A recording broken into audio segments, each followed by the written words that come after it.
Hi everyone, I'm JD from Willowbound Journals. Welcome back to my channel. We are continuing our Make a Junk Journal with Me series, making 2 Daphne's Diary journals. I'll link the playlist below if you want to catch up. And over here I have got my blank pages, so we've already got our covers and our feature pages all sorted and arranged. So now we've got our blank pages here. I've got 8 coffee dye pages and 5 coloured papers plus 2 extras of yellow, an extra of yellow and an extra of purple. So there's 7 colour pages in total. So we've got 10 feature pages plus 5 plus 8 coffee dye pages is 18, and then plus your 7 pages here, which is 25. So we've got 25 pages all together.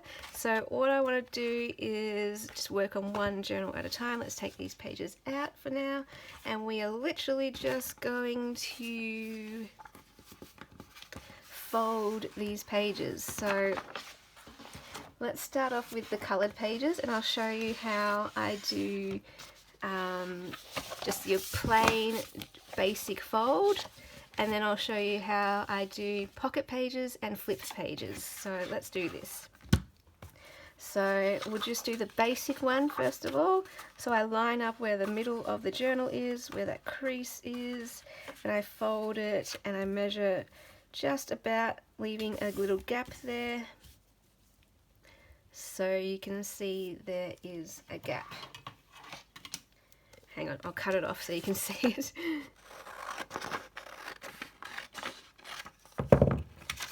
Alright, so when I put that in the fold, you can see in the center there's a gap at the top, a gap at the side, a gap at the bottom. So hopefully it fits in there neater. The more pages you have, the inner pages will stick out more, which you'll have to cut down further. So you can predict that in advance and cut the paper shorter if you want, or at the start, or you can just leave them all the same size, and at the end you can cut them down at the end, which I'll show you after we bind. But anyway, these ones were good because the journal cover is bigger than the paper, so we don't have to cut down this edge. We only need to cut down that edge. So I've got my 2 yellow pages. So what I want to do for the second yellow page, just to break it up and give a variety, is actually make a pocket page with one of the yellow pages. And so I just fold up the bottom and then fold over the rest. And I like making the pocket page a little bit narrower than a full-size page, just because it makes it stand out a bit more, and again gives it the variety.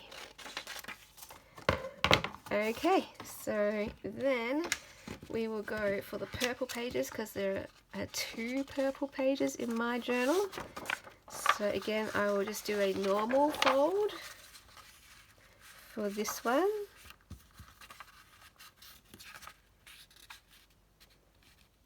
And the other one I will do a pocket fold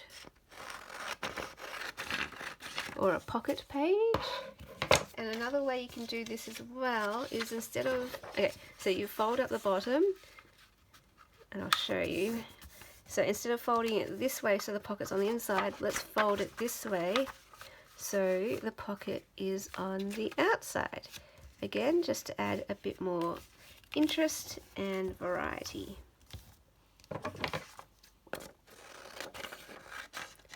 Okay, so now let's do our other coloured pages.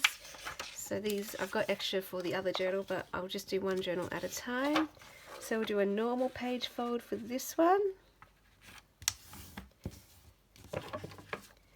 And I did not fold that straight. Alright, that's better. Okay, now I'll grab a pink one, and what I will do for the pink is we'll do a fold page. So I'm going to fold it a little bit narrower, so I'm leaving a larger gap at the end so that I have a decent amount that I can fold over. And you definitely want to do that, because if you make this too wide, when you cut it down at the end, if you need to cut it down at the end, well, you're going to cut off the fold. So it's not going to be a folded page. So you just want to make sure your folded page is a bit narrower than the others, so that if it is one of the inner pages that sticks out, you won't need to cut off the edge.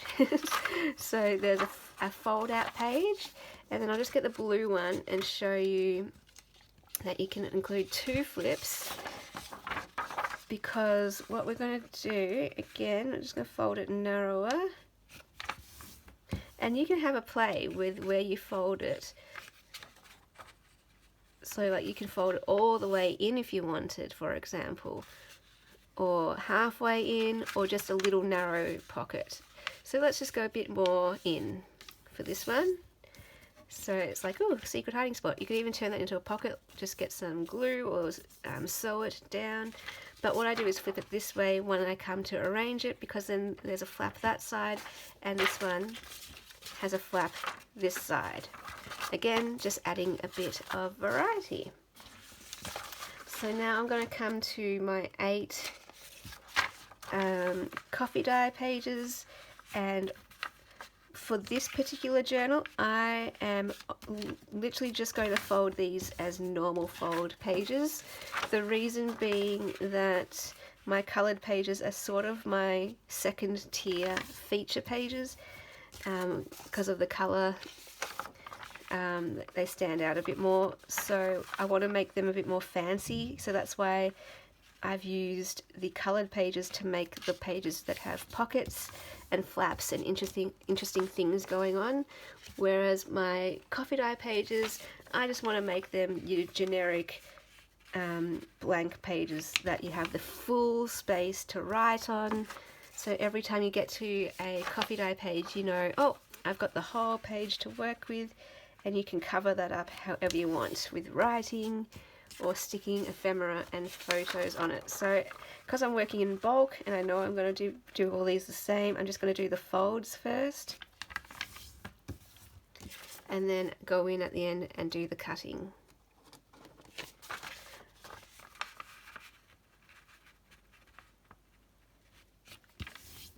Okay, how many do I have? 1, 2, 3, 4, 5, 6, 7. Awesome. We'll get our 8th one. So let me know in the comments, if you're following along, what type of blank pages are you using? Are you using the same as me, or are you using different colours, or scrapbook papers, or note papers, or white papers? I should have mentioned, sorry, why I chose these as my feature pages. Oh, sorry, why I chose these as my blank pages. Okay. I use the coloured pages because Daphne's Diary is usually a very beautiful, colourful magazine. Like, just beautiful colours. So I want to highlight the colours of the magazine by using colourful pages. And I've chosen a rainbow collection of 5 colours. Sometimes if I'm making a green themed Daphne's Diary journal, I'll only use green pages with the coffee dye. But because these covers have a lot of colour going on, and because the pages have a lot of colour going on too, especially this one with the cover, we've got all different colours represented, so therefore I want all the pages to be different colours on the inside too when it comes to that second tier level of feature page. And then these ones, yeah, these are just purely for your writing space and a clear canvas for the person to create, so you're not limited by a certain colour or anything. And the reason why I chose coffee dye pages instead of plain white pages, which would also work because Daphne's Diary pages have a white background usually, it's just because, well, I like coffee dye pages, but also because the magazine features a lot of vintage stuff. So it works with that theme, and it also,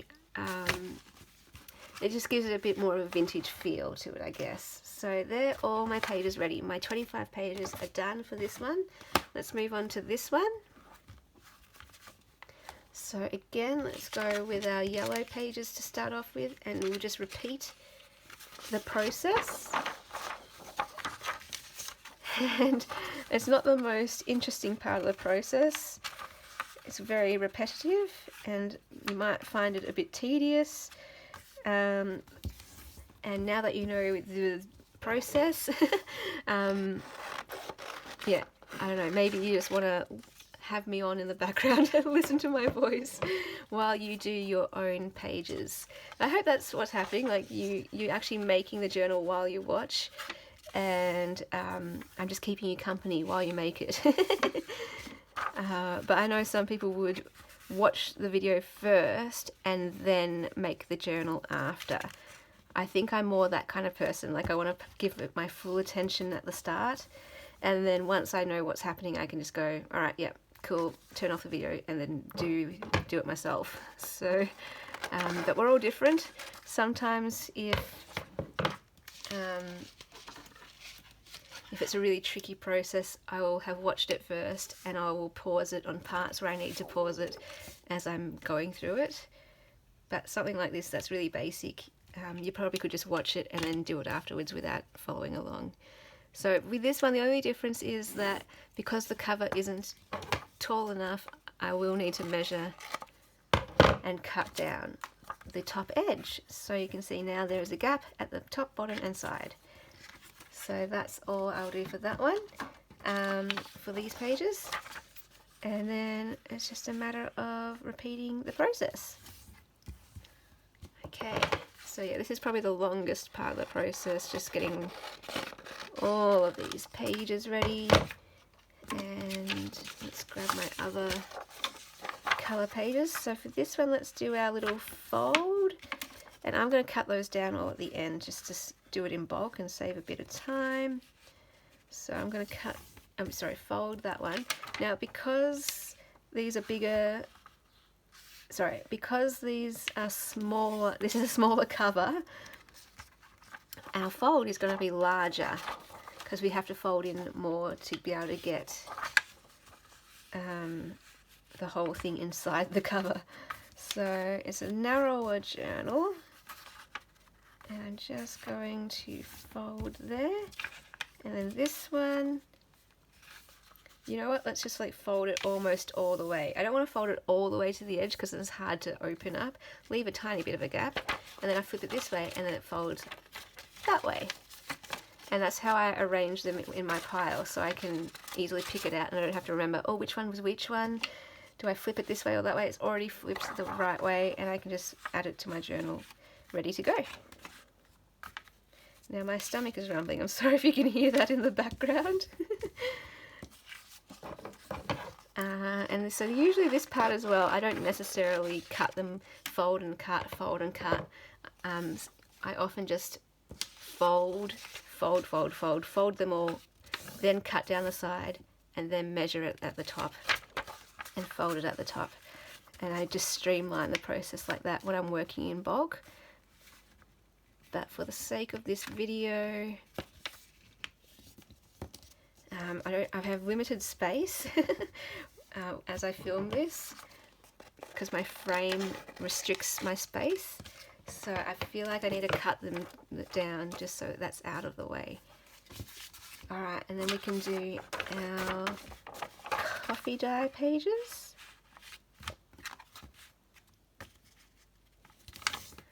Eight of these. My stomach is having a party. This washi tape makes it a bit hard to see where the middle of the fold is. Some of them you can easily see the crease. This one, I'm struggling to see where that crease is. So I just have to keep folding it up. Usually you don't have to fold it up, you can just see where the crease is.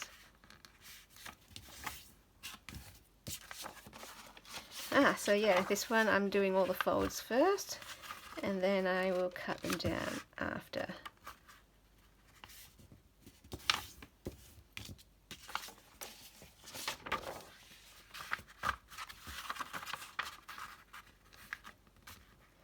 And I'm not going to edit these videos, I'm not going to time-lapse them at all.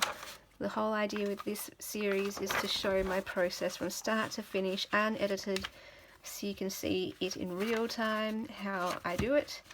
And so hopefully you can make your journal in real time with me in the same amount of time.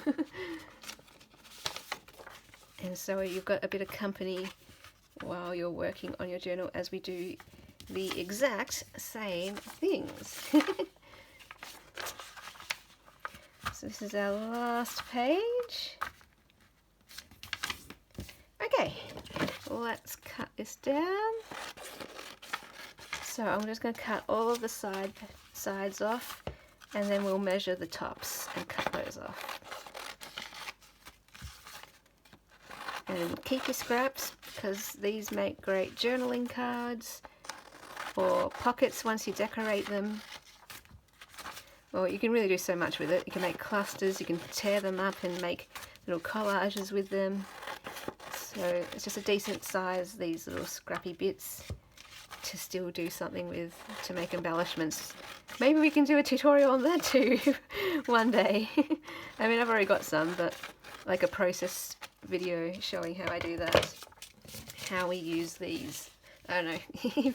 We'll see how we go, if you want that or not.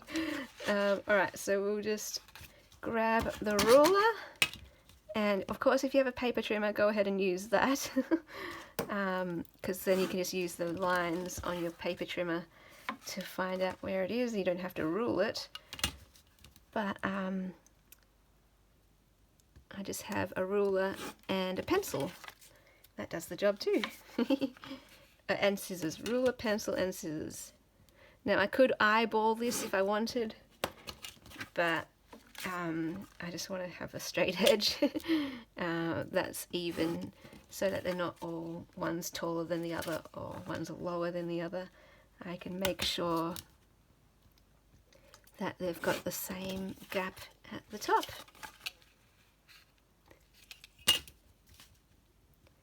Okay, how are we going for time? I hope this video can be under 20 minutes. I knew this would be a long one. This one always takes a long time, this process. But hopefully it's helpful, seeing it in real time. Let me know if it is. And if this series has been helpful. Alright, let's do these ones too while we're here.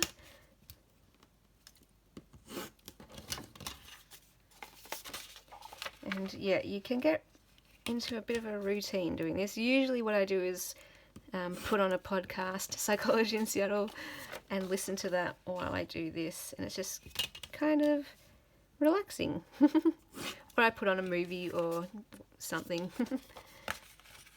Or the footy. I love watching replays of football too. Alright, cool. So let's cut this down.